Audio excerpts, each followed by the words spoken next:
बाबा आमटे. बाबा आमटे यांचा जन्म 26 डिसेंबर 1914 रोजी वर्धा जिल्ह्यातील हिंगणघाट येथे झाला. त्यांचे मूळ नाव मुरलीधर देवीदास आमटे होते. त्यांचे कुटुंब त्या भागातील जमीनदार होते. खानदानी श्रीमंती घराण्यात चालत आलेली होती. महाविद्यालयीन दिवसात बाबा आमटेंनी भारताची परिक्रमा केली. रवींद्रनाथ टागोरांच्या संगीत आणि कवितांनी ते अत्यंत प्रभावित झाले होते. टागोरांसह विनोबा भावे व साने गुरुजींशीही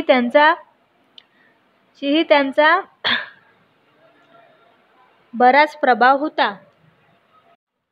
टागोरांसह विनोबा भावे व साने गुरुजींचाही त्यांच्यावर बराच प्रभाव होता. बाबा आमटेंनी नागपूर विद्यापीठातून 1934 साली BA व 1936 साली LLB चे शिक्षण घेतले. शिक्षण पूर्ण केल्यावर काही काळ वकिलीही केली.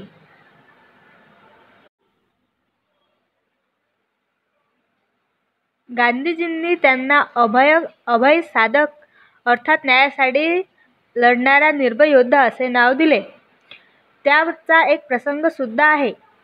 1942च्या सुमारास एकदा बाबा आमटे रेल्वेने वरोड्याला चालले होते. त्यावेळी रेल्वेत काही इंग्रज तरुण शिपाई एका नवविवाहितेची शेट काढत होते. त्यावेळी बाबा पुढे आले आणि त्यांनी इंग्रजांना थोपवून धरले. गाडी जेव्हा वर्धा स्टेशनवर थांबली तेव्हा बाबा आमटेंनी ती तेथेच अडवून ठेवली. त्या सैनिकांच्या तुकडीचा कमांडिंग ऑफिसर तेथे आला आणि त्याने चौकशी करण्याचे वचन दिले.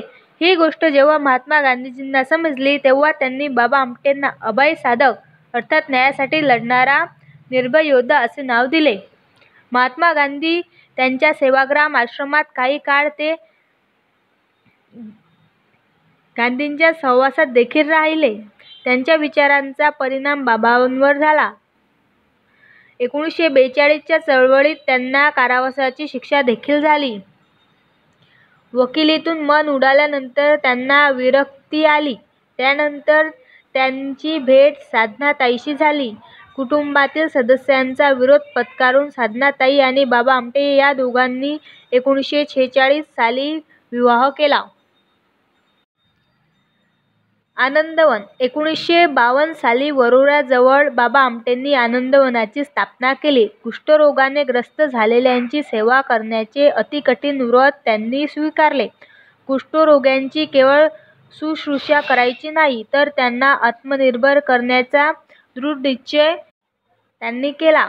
महारोगी सेवा समिती या संस्थेच्या माध्यमातून बाबांनी कार्याचा विस्तार केला. केवळ कुष्ठरोग्यांचीच नव्हे तर अंधांसाठी, मूक बधिरांसाठी विशेष शाळा निर्माण केल्या.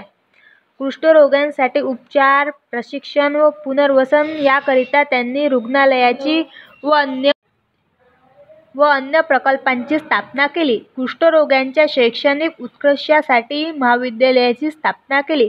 प्रौढ व अपंगांसाठी हातमाग, सुतारकाम, लोहारकाम यांसारखे व्यवसाय प्रशिक्षण सुरू केले. त्यांना आर्थिक स्वावलंबनाचा मार्ग देखील दाखवला. बाबांनी आनंदवनाच्या मूळच्या खडकाळ जमिनीत शेतीविषयक विविध प्रयोग केले. शेती व शेतीला जोड म्हणून दुग्धशाळा, गोशाळा, कुक्कुटपालन, शेळी, मेंढीपालन असे कुटीर उद्योग सुरू करून दिले. 2008 सालापर्यंत 176 हेक्टर क्षेत्राच्या परिसरात पसरलेले आनंदवन 3500 कुष्ठरोग्यांचे घर बनले.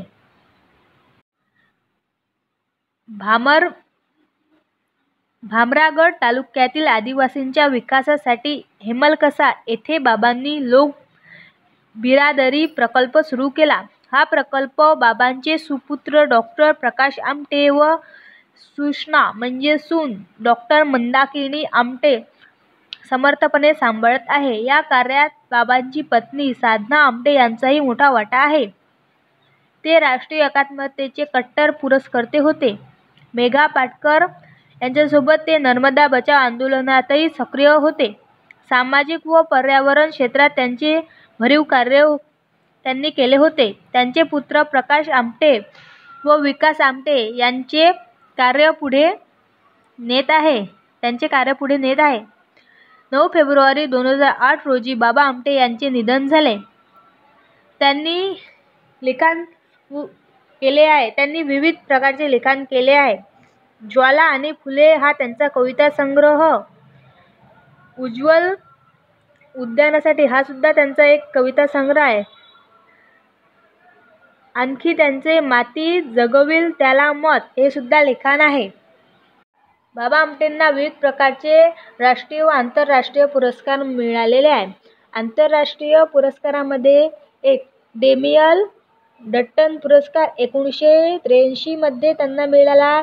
तसेच रॅमन मॅगसेसे पुरस्कार 1985, डॉक्टर बाबासाहेब आंतरराष्ट्रीय पुरस्कार, संयुक्त राष्ट्राचा मानवी हक्क पुरस्कार, आंतरराष्ट्रीय जिराफे पुरस्कार, संयुक्त राष्ट्राचा रोल ऑफ ऑनर पुरस्कार, पर्यावरणासंदर्भातील ग्लोबल 500 पुरस्कार, पावलोस मार ग्रेगोरियस पुरस्कार, राईट लाईव्हलीहूड अवॉर्ड हे त्यांना आंतरराष्ट्रीय पुरस्कार मिळाले आहे. तसेच त्यांना राष्ट्रीय पुरस्कारामध्ये पुढील पुरस्कार मिळाले आहे. एक पद्मश्री 1971, पद्मविभूषण 1986, महाराष्ट्र सरकारचा सावित्रीबाई फुले पुरस्कार 1998, गांधी शांतता पुरस्कार, महाराष्ट्र भूषण पुरस्कार 2004, मध्य प्रदेश सरकारचा इंदिरा गांधी पुरस्कार, पहिला GD बिर्ला पुरस्कार, महाराष्ट्र सरकारचा दलित मित्र पुरस्कार, जमनलाल बजाज पुरस्कार, ND दिवान पुरस्कार, राजाराम मोहन राय पुरस्कार, कुमार गंधर्व पुरस्कार इत्यादी पुरस्कार त्यांना मिळाले आहे. तसेच त्यांना वेगवेगळ्या पदव्या सुद्धा मिळालेल्या आहे. DLIT नागपूर विद्यापीठ व पुणे विद्यापीठाची DLIT पदवी त्यांना मिळाली आहे. देशिकतो सन्मानित डॉक्टरेट, विश्व भारती पुरस्कार. धन्यवाद.